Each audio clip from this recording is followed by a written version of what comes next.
திருமணம்னாலே உங்களுக்கு தெரியும், தங்கம் வந்து உங்களுக்கு தேவைப்படும். நியூமராலஜி ரீதியாகவும் அஸ்ட்ராலஜிக்கலாகவும் நீங்கள் பார்த்தீங்கன்னாக்க தங்கத்தின் விலை வந்து ஏறிக்கிட்டே தான் போகும், எப்போதுமே குறையவே குறையாது. சேவிங்ஸ்னு ஒன்று சொல்கிறோம் பார்த்தீங்களா, அந்த சேவிங்ஸ் வர்சஸ் கோல்டு ஸ்ட்ரென்த்துன்னு நான் சொல்லுவேன்.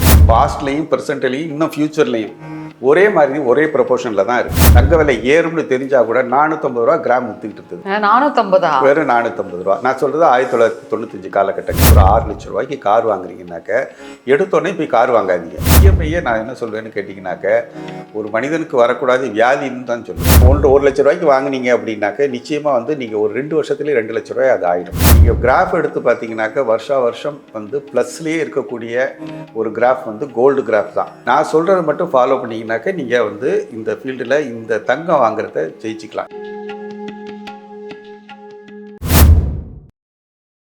எஸ்வி ஆன்மீகம் நேயர்களுக்கு அன்பார்ந்த வணக்கம். இந்த நேர்காணல்ல நம்ம கூட certified gemologist and scientific numerologist Balasubramaniam sir இருக்காரு. வணக்கம் சார். வாழ்க வளமுடன். வணக்கமா, நல்லா இருக்கீங்களா? நல்லா இருக்கேன் சார். ஆன்மீகம் நேயர்களுக்கு என்னுடைய வணக்கங்களையும் நிர்வாகத்துக்கு என்னுடைய வாழ்த்துக்களையும் தெரிவித்துக்கிறேன். வணக்கம். உங்களோட பதிவு ரொம்பவே அருமையா இருந்தது சார். ஸோ இந்த தடவை இன்னும் கொஞ்சம் டிஃபரெண்டான விஷயங்கள் உங்ககிட்ட கேட்டு தெரிஞ்சுக்கலாம் அப்படின்ட்டு இருக்கோம். பொதுவா தை பிறந்தா வழி பிறக்கும் அப்படின்னு சொல்லுவாங்க. நிறைய மேரேஜஸ் சுபகாரியங்கள்லாம் வரிசையா அப்படியே பாப்அப்ல நின்றுட்டே இருக்கும். இதுல இன்னைக்கு நாங்க உங்ககிட்ட முன்வைக்க போற முதல் கேள்வி என்னன்னா, இந்த கோல்டு இப்போ எல்லா நல்ல காரியத்துக்கும் கோல்டு வாங்குவோம், இல்லாட்டி கோல்டை வந்து கிஃப்டா கொடுப்போம். இப்ப இருக்க காலகட்டத்துல வாங்கவும் முடியல, கிஃப்டாவும் கொடுக்க முடியல. ஸோ கோல்டு வந்து நிறைய அட்ராக்ட் ஆகிறதுக்கு ஏதாவது ஜோதிட ரீதியா வழி இருக்கா? பொதுவாக தை பிறந்தால் வழி பிறக்குங்கிறது என்ன அர்த்தம் அப்படின்னு கேட்டிங்கனாக்கா, தை மாதம் வந்து அறுவடை நாள் முடிஞ்சு அந்த தானியங்கள் எல்லாம் சேகரித்து அதை சேல் பண்ணிவிட்டு திருப்பி அதை வந்து திருமண வீட்டில் இருக்கிறவங்களுக்கு ஒரு திருமண ஏற்பாடுகள்லாம் பண்ணுறதுக்கு உண்டான ஒரு விஷயங்கள் தான் தை பிறந்தால் வழி பிறக்கும். மார்கழி நோன்பு, அந்த திருமணமாகாத கன்னியர்கள் வந்து மார்கழி நோன்பு நோற்று பிறகு வந்து ஒரு நல்ல மணாலனை ஆண்டாள் அடைஞ்ச மாதிரி இவங்களும் ஒரு மணாலனை அடைகிற ஒரு தன்மையுடையது. திருமண வாழ்க்கைக்கு ஏற்ற ஒரு வழிகாட்டுதல் அந்த தை மாதம் கிடைக்கும். அப்போ திருமணம்னாலே உங்களுக்கு தெரியும், தங்கம் வந்து உங்களுக்கு தேவைப்படும். எப்படின்னா ஒரு அந்த சிம்பல், தாலி சிம்பல் அணிகிறதுக்கு கூட தங்கம் வேணும், பொட்டு தங்கனாச்சு வேணும், குன்றுமணி அளவு தங்கனாச்சு வேணும். ஸோ இப்போ உள்ள காலகட்டத்தில் பார்த்தீங்கன்னாக்கா எல்லோரும் மலைச்சு போய் நிற்கிறாங்க. என்ன இப்படி விலையேறிட்டு இருக்கு? அமெரிக்கா காரணமா? அவங்க தான் வந்து ஏதோ ஏற்றிக்கிட்டு இருக்காங்களா? பல விதமான பொருளாதார நிபுணர்களும் போட்டு அலசி ஆராய்ஞ்சிக்கிட்டு இருக்காங்க. நம்ம வந்து பார்க்குறது எப்போவுமே வந்து பார்த்தீங்கன்னாக்கா வெளியில் கேட்குற சத்தங்களை நீங்கள் கேட்காதீங்க. வெளியில் கேட்பது எல்லாமே சத்தம் தான். சத்தம் தான். பொதுவாக வந்து மார்க்கெட்டில் சொல்லுவாங்க சவுண்ட்ஸ் அண்ட் சிக்னல்ஸ்ன்னு சொல்லுவாங்க. சவுண்டுங்கிறது கசகசன்னு பேச்சாக கேட்டுக்கிட்டு இருக்கும். சிக்னலுங்கிறது என்னென்னா ஒரு குறியீடு அப்படிங்கிறது. குறியீடு அப்படின்னா என்ன அர்த்தம்னா ஆண்னு அர்த்தம், வரலாம் அப்படின்னா நின்றுருக்க, அந்த மாதிரியான ஒரு சிக்னல்னு சொல்லக்கூடியது. ஸோ அந்த மாதிரி விஷயங்களை தான் நம்ம கவனிக்கணும். இப்போ நியூமராலஜி ரீதியாகவும் அஸ்ட்ராலஜிக்கலாகவும் நீங்கள் பார்த்தீங்கன்னாக்க தங்கத்தின் விலை வந்து ஏறிக்கிட்டே தான் போகும், எப்போதுமே குறையவே குறையாது. ஒன்று. ரெண்டாவது என்னன்னு கேட்டிங்கனாக்கா, தங்கம் எப்படி சார் வாங்க முடியும்? ஆமாம், எப்படி வாங்க முடியும்? ஒரு கிராம் வந்து ஒரு 12,500 ரூபா 13,000 ரூபா ஆயிடுச்சுனாக்கா நம்ம எப்படி ஒரு கிராம் தங்கத்தை எப்படி வாங்க முடியும் அப்படின்னு நம்ம சொல்லும்போது, நான் ஒரு கிளியரான ஒரு எக்ஸ்ப்ளனேஷன், ஒரு அறிவார்ந்த விளக்கமாக கொடுக்கும். கொஞ்சம் பொறுமையாக இருக்கிறவங்களுக்கு இது நல்லாவே புரியும், மனசு தெளிவாகும். மலைக்க வேண்டிய அவசியம் கிடையாது. என்னன்னு கேட்டிங்கன்னா, அந்த ஹைக்கை பார்த்து பயப்பட வேண்டியதில்லை. நீங்கள் நான் சொல்கிற விஷயங்களெல்லாம் கொஞ்சம் கவனமாக கேட்டிங்கன்னா போதுமானது. எப்போவுமே பார்த்தீங்கன்னா தங்கத்தை வந்து சொக்க தங்கம்னு சொல்லுவாங்க. 100% பியூரிட்டியோடு வரக்கூடியது தான் சொக்க தங்கம்னு சொல்லக்கூடியது. இந்த சொக்க தங்கம் பெரும்பாலும் நம்ம வந்து நகைக்கடைகளில் என்ன பண்ணுவாங்க, வாங்கி அந்த சொக்கத்தை வந்து 916 பண்ணி தான் நம்ம ஆர்னமெண்டல், தெரியும் எல்லாருக்குமே, ஒரு ஆர்னமெண்டலாக பண்ணும்போது வளையாது, அது ஒரு நிலைத்தன்மை இருக்கிறதுக்காக 916 பண்ணி தான் நம்ம பண்ணுறோம் அப்படின்னு சொல்கிறாங்க. ஸோ தங்கமாக போடும்போது அதை போட்டுக்கிறாங்க. டைமண்ட் செட்டிங் அப்படின்னு போகும்போது 18 கேரட். ஸோ வந்து ஹோல்டிங் பவர் நல்லாயிருக்கும்னு சொல்லிட்டு 18 கேரட்டில் பண்ணுறோம். சரி, இப்போ வந்து இதை எப்படி பார்த்து மலைக்கக்கூடாது அப்படின்னு நான் சொல்கிறேன்னு கேட்டிங்கனாக்கா, எப்போவுமே வந்து உங்களுடைய பர்ச்சேசிங், அந்த சேவிங்ஸ்னு ஒன்று சொல்கிறோம் பார்த்தீங்களா, அந்த சேவிங்ஸ் வர்சஸ் கோல்டு ஸ்ட்ரென்த்துன்னு நான் சொல்லுவேன். கோல்டு ஸ்ட்ரென்த்துன்னு நான் எதை சொல்கிறேன் அப்படின்னு கேட்டிங்கனாக்கா, 916 நம்ம சொல்கிறோம் இல்லைங்களா, 100% பியூரிட்டி தங்கம். அந்த 100% பியூரிட்டி அது என்ன ரேட்டு விற்கிதோ அதுவும் நம்மளுடைய சேவிங்ஸ் இருக்குது பார்த்தீங்களா, பர்ச்சேசிங் பவர் இருக்குது பார்த்தீங்களா, ரெண்டுமே எந்த காலத்துலேயும், நான் சொல்கிறது எக்காலத்துலேயும், பாஸ்ட்லேயும் ப்ரெசென்ட்லேயும் இன்னும் ஃப்யூச்சர்லேயும் ஒரே மாதிரி ஒரே ப்ரொபோர்ஷனில் தான் இருக்குது. இப்போ ஒரே ப்ரொபோர்ஷனில் இருக்குது அப்படின்னு நம்ம சொல்லும்போது நான் வந்து இந்த துறைக்கு வரும்போது என்னுடைய தங்கத்தினுடைய வாங்கக்கூடிய பவர் வந்து என்ன இருந்ததோ அதே தான் வந்து அப்பவும் நான் வாங்க முடியலை. ஏன்னா தங்க விலை ஏறும்னு தெரிஞ்சால் கூட 450 ரூபா கிராம் விற்றுக்கிட்டு இருந்தது. 450 வெறும் 450 ரூபா. நான் சொல்கிறது 1995 காலகட்டங்களில். ஆனால் நான் வாங்கக்கூடிய பர்ச்சேசிங் பவர் என்கிட்ட இல்லை. பர்ச்சேசிங் பவர் இல்லை. என்னென்னா அது மீட் அவுட் பண்ணும்போது உங்களுடைய சேவிங்ஸை தான் நம்ம வந்து கோல்டில் வந்து பர்ச்சேஸ் பண்ணுவோம். ஸோ அந்த பர்ச்சேசிங் பவர் ப்ளஸ் கோல்டு ஸ்ட்ரென்த்தை நீங்கள் பார்த்தீங்கன்னாக்க எக்காலத்துலையும் ப்ரொபோர்ஷன் ஒன்றா தான் இருக்குது. நான் சொல்கிறத மட்டும் ஃபாலோ பண்ணிங்கனாக்க நீங்கள் வந்து இந்த ஃபீல்டில் இந்த தங்கம் வாங்குறத ஜெயிச்சிக்கலாம். எப்படின்னு சொல்கிறேன் கேளுங்க. ஃபஸ்ட்டு வந்து உங்களுடைய சேவிங்ஸ் எல்லாமே தங்கமாகவே இருக்கட்டும்.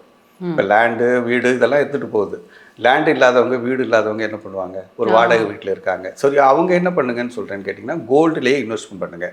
இப்போ கோல்டில் இன்வெஸ்ட்மெண்ட் பண்ணும்போது எப்படி பண்ணணும்னு கேட்டிங்கன்னா தங்கத்தை வாங்கினதுக்கு பிற்பாடு அதை அடகு வச்சுட்டு திருப்பி தங்கம் வாங்குங்கன்னு நான் சொல்கிறேன். ஃபைன். இப்போ நான் வந்து ஒரு சவரன் வாங்குறேன். சரி, ஒரு சவரன் வாங்குறேன்னா சரி 2 சவரன் வாங்குறேன்.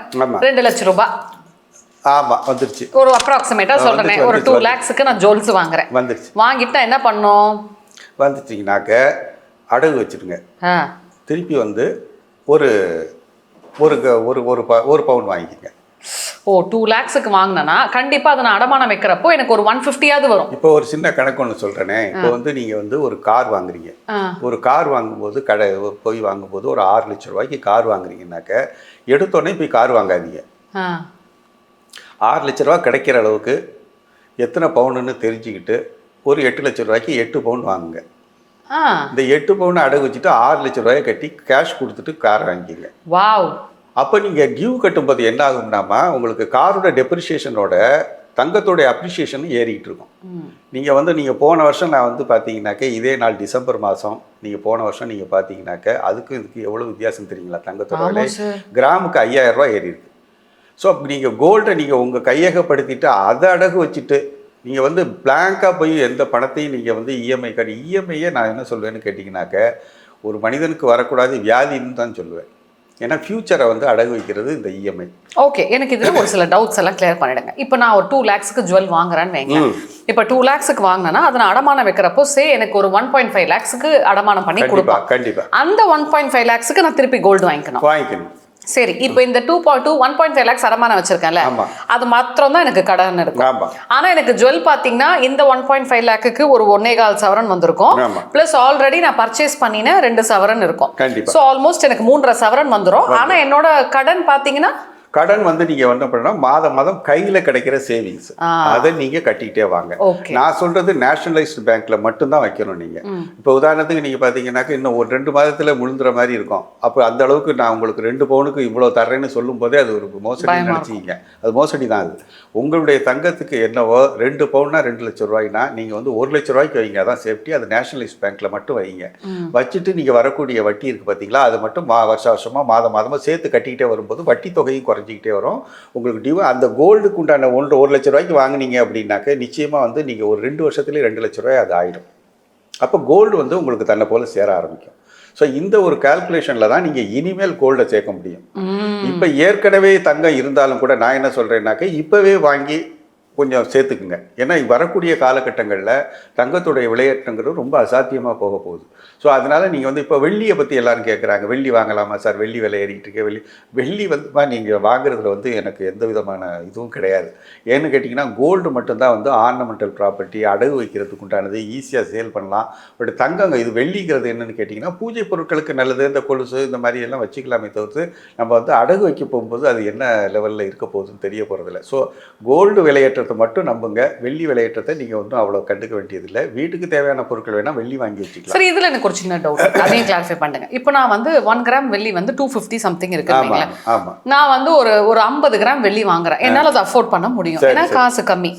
50 கிராம் வெள்ளி வாங்கினா அது எவ்வளோ அமௌண்ட் வரும்? ஒரு 10,000 சில்லறை வருமா? ஒரு விஷயத்தை வந்து ஞாபகம் வச்சுங்க. அடகு வச்சு உங்களுக்கு பிளட்ஜ் பண்ணி வாங்க முடியாதுங்கிற காரணத்தினால தான் நீங்கள் சேவிங்ஸ் இருந்ததுனாக்க வேணால் வெள்ளி வாங்கிக்கலாம். இல்லை, நான் இந்த மாதிரி பண்ணலாமான்னு கேட்குறேன். 50 கிராம் வெள்ளி நான் ஒரு 10,000 ரூபாய் இல்லை ஒரு 15,000 ரூபாய்க்கு நான் வெள்ளி வாங்கிக்கிறேன். அது நான் ஈஸியாக அஃபோர்ட் பண்ணிட முடியும் இல்லையா? அந்த 15 கிராம் வெள்ளி வந்த உடனே அந்த வெள்ளியை நான் வித்துட்டு 1 கிராம் கோல்டு வாங்கிடலாம்ல? தாராளமாக வாங்கலாம். பட் அந்த சேல்ங்கிறது உங்களுக்கு வந்து சிக்கல்கள் வந்து வெள்ளியில் பண்ணும்போது தான் தெரியும். அது பர்ச்சேஸில் வந்து பார் வெள்ளின்னு சொல்கிறாங்க. அது திருப்பி வாங்கிட்டு திருப்பி விற்கும்போது அது ஃப்ளக்சுவேஷன் நிச்சயமாக ஆகும். நம்மளுடைய மைண்டுக்கு வந்து அதே நம்ம நினச்சிக்கிட்டு இருக்க போகிறதில்ல. கோல்டுங்கிறது தான் வந்து நம்ம ஆமாம், உங்களுக்கு வந்து அதுதான் வேர்ல்டு மார்க்கெட்டில் ஒரு தங்கத்தோட இடுப்பை வச்சு தான் ஒரு நாட்டுடைய பொருளாதார மதிப்பு இருக்கிறதுனால அது அவ்வளோ தூரம் வந்து இறங்கிறாது. நீங்கள் கிராஃப் எடுத்து பார்த்தீங்கன்னாக்கா வருஷம் வந்து ப்ளஸ்லேயே இருக்கக்கூடிய ஒரு கிராஃப் வந்து கோல்டு கிராஃப் தான். நீங்கள் மியூச்சுவல் ஃபண்டு அது இது என்னென்னமோ சொல்லுவாங்க. பட் கோல்டு கிராஃப் மட்டும் தான் ஆல்வேஸ் அப்பில் இருக்கும். 3% இருக்கும், 6% ஏதோ ஒரு பர்சன்டேஜில் நிச்சயமாக ப்ளஸில் தான் இருக்கும். ஸோ டைம் ஆஃப் நம்ம வந்து ரெக்யர்மெண்ட்டுங்கிறது நமக்கு தெரியாத பட்சத்தில் மியூச்சுவல் ஃபண்டு எல்லாரும் சொல்லுவாங்க 100%, 5%, 10% சொல்லுவாங்க. பட் இயர் ஆஃப் அந்த இதில் வந்து நம்மளுடைய ரெக்யர்மெண்ட்டு எப்போ தேவையோ அப்போ வந்து அது மைனஸில் இருந்ததுன்னா என்ன பண்ண முடியும்? ஸோ அது மாதிரியான ஒரு சிக்கல்கள் வராமல் இருக்கிறதுக்கு நம்ம வந்து பாரம்பரிய முறையான தங்கம் சேகரிங்க, தங்கத்தை வந்து அடகு வச்சுக்கிட்டு உங்கள் செலவினங்களை சமாளிங்க. வேறு மாதிரியான எதிர்காலத்தை அடகு வைக்கிற மாதிரியான இந்த இஎம்ஐ லோனு இந்த மாதிரியான விஷயங்களை தேவையே இல்லைங்கிறது தான் என்னுடைய கருத்து. தங்கத்தை நம்புங்க, தங்கத்தை நம்பினார் கைவிடப்படாது. சொக்க தங்கம் ஜுவல்லரியா? சரி சார், இதில் இன்னொரு விஷயம். இப்போ நீங்கள் அழகாக சொன்னீங்க இஎம்ஐ வந்து நம்மளோட ஃபியூச்சரே சாப்பிட்றோம் அப்படின்னு சொல்லிட்டு. இப்போ ஆல்ரெடி இஎம்ஐயில் சிக்கின்னு இருப்பாங்க இல்லையா? ஸோ அவங்களுக்கு ஏதாவது சொல்யூஷன்ஸ் கொடுக்க முடியும்? இப்போ அதில் வந்து பொதுவாக அதுக்குள்ளே போகிற வரைக்கும் தான் கஷ்டம், ஈஸியாக இருக்கும். போயிட்டோம்னா வெளியில் வர்றது கஷ்டம். எப்போவுமே நீங்கள் நல்லா ஞாபகம் வச்சிங்க, ஒரு விஷயத்துக்குள்ளே போகிறது கஷ்டமாக இருந்ததுனாக்கா வெளியில் வர்றது ஈஸியாக இருக்கும். இப்போ நேஷனலைஸ்ட் பேங்க்லாம் போய் லோன் எடுக்கிறதுங்கிறது போய் எடுக்கிறது கஷ்டமாக இருக்கும். பட் ஈஸியாக கட்டிட்டு வெளியில் வந்துடலாம். பட் ப்ரைவேட் பேங்க்ஸ் எல்லாம் பார்த்தீங்கன்னா உள்ளே போகிறது ஈஸியாக இருக்கும். வெளியில் வர்றதுக்கு பார்த்தீங்கன்னா 1008 ஃபார்மாலிட்டி போட்டு தான் என்ஓசி கொடுப்பாங்க.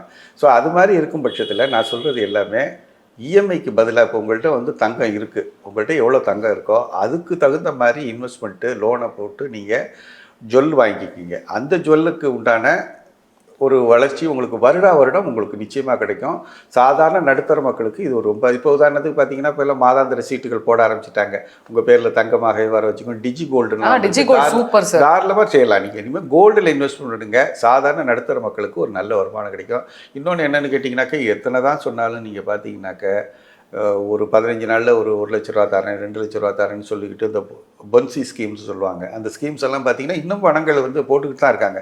தயவுசெய்து வந்து அதுக்கெல்லாம் போகாதீங்க. உங்கள் விரலுக்கேற்ற வீக்கம் தங்கத்தை நம்புங்க. உங்களுக்கு நிச்சயமாக ஒரு நல்ல வாய்ப்பும் அதே மாதிரி கிரக ரீதியாக வந்து குருவுக்கு உண்டானது. ஸோ குருவோட பார்வை உங்களுக்கு கோடி புண்ணியங்கிறதுனால ஒரு வீட்டில் தங்கம் இருக்கும்போது ஈஸியாகவே வந்து தங்கம் வந்து தங்கத்தை அட்ராக்ட் பண்ணும். ஸோ அந்த மாதிரி ஒரு குபேர சம்பத்து கிடைக்கவும் அது நல்ல முறையில் இருக்கிறதுனால நீங்கள் தங்கமே வாங்கி சேருங்க, ரொம்ப நல்லது. இப்போது நீங்கள் சூப்பராக சொன்னீங்க, இந்த கோல்டு அட்ராக்ட் பண்ணும் அப்படின்னு சொன்னீங்கல்ல சார். இந்த கோல்டை வந்து வைக்கிறதுக்கு ஏதாவது பொசிஷன் இருக்கா, இல்லை ஏதாவது அதுக்கு ஏதாவது ஸ்பெஷலாக பண்ணணுமா? பொதுவாக வீட்டில் வச்சுருக்காது. எப்போவுமே தங்கம் வந்து எப்போவுமே பார்த்தீங்கன்னா நிலையான ஒரு பொருள், மாறாத ஒரு பொருள். இப்போ என்ன பார்த்தீங்கன்னா மற்ற பொருட்கள்லாம் மாறிடும். காலத்துக்கு ஏற்ற மாதிரி பார்த்தீங்கன்னாக்க அது ஒரு துரு பிடிக்கும் அல்லது வேரண்டர் ஆகும். கடவுள் போல் மாறாத ஒரு தன்மை உடையது இந்த உலோகம் வந்து தங்கம் தான். அது எந்த விதமான துரு பிடிக்காது, எந்த விதமான ரியாக்ஷனுக்கும் உட்படாது, இனற்று மெட்டல்னு சொல்லக்கூடியது. ஸோ அது மாதிரி விஷயங்களை எப்படி பண்ணுனாக்க, நம்ம வந்து முதல்ல எதில் கொடுப்பாங்க, நீங்கள் தங்கமெல்லாம் நீங்கள் கொடுக்கும்போது நகைக்கடையில் ஒன்று கொடுப்பாங்க தெரியுங்களா, பர்ஸு இல்லாட்டி வெல்வெட் டப்பா.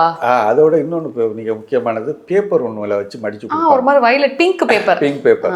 அந்த பிங்க் பேப்பரில் வச்சுக்கிறது. வீட்டில் இருக்கும்போது பிங்க் பேப்பரில் மடித்து வச்சுக்கிங்க.